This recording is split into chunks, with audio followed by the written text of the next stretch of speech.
কি কি দাও মূলাটা দেই। খবর দাও মূলা কি লিখে দাও আমাদের এলাকায় আমাদের পাশের বাড়ি এই মূলা খাওয়ালে তালাক হয়ে গেছে মানুষে খায় খাইলে পরিবেশ দূষণ হয় শব্দ দূষণ হয় মানুষে খায় গরুতে খায় আচ্ছা মূলা খাওয়া লাগবো না তো কচু শাক। না না না কোনো কচু শাক চলবে না কচু শাক খাবো কি লিখি আবার কি সমস্যা কি আমি কি চিনে বুঝি আচ্ছা কচু শাকও খাওয়া লাগবো না এই যে পালং শাক আনছে। কোনো চেঞ্জ নেই কি কবিরাজ বাড়ি এটা বুঝলাম না হ্যাঁ সব শাক সবজি কোনো আমিষের ব্যবস্থা নাই হ্যাঁ মাছ টাছ কোনো কিছু ব্যবস্থা করে না খালি কইতেছে এটা খাও ওটা খাও এটা খাও হ্যাঁ এই বিলে এই সমস্ত জিনিসপত্র খাইলে এলে কি আমার শরীরে বল হইবে জামাই বাবাজি আজকাল মতো খাও আমি তো ভাবছি যে এইসব খাইলে তোমার শক্তি হবো এই জায়গা এই আয়োজনগুলো আমি করছি আপনি আউগারি ভাবেন ঠিক লিখি আমার জিগেই ভাববেন না ভাবের কারা ফালাইছে নেই আপনি আর আব্বাই খান আপনাকে শক্তি হোক এখন খুন ফিরে খালি শুনতেছি কইতেছি না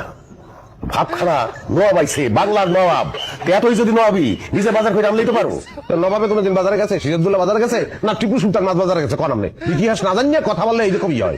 এটা তুলনা দিলে কাশেম কোথায় আর কোথায় নবাব সিরাজউদ্দৌলা তা হয় কাশেমই গেবেন নবাব সিরাজদুল্লাহ কইতে দরকার নিজের কথা নিজেই তো পেছে পারবে এরপরও আমি তো একটা জামাই কি ব্যবস্থাটা কি বললাম না ডাইরিয়া দেখেন একই হ্যাঁ পানির মধ্যে ভুলে ডাল দিয়ে হেলাইছে এই যে কোনো খাওয়া লাগলো শিশু মাছ আনছে বাজারে তো এই যে খাইলে মাছের উপর অত্যাচার করা হয় কাকিমা যাতো এত কথা দা পেঁচাইয়া একটা ডিম ভাইজা নিয়ে আয় তবুও মুখটা বন্ধ কর কথা থামা সেই তো আন্ডার কথা কইয়া ঠান্ডা মেজাজটারে গরম করিয়ে দিচ্ছে আন্ডা কেন আন্ডা তোমার একটা লিস্ট করিয়ে দিচ্ছি আমি সেই লিস্টটা বারে দেখাও না আমার মধ্যে কবুতরের মাংসের কথা লেখা ছিল আমার মনে আছে কারণ আন্ডা যে বুঝতে হয় আমারে আমি বলে আন্ডা খাবো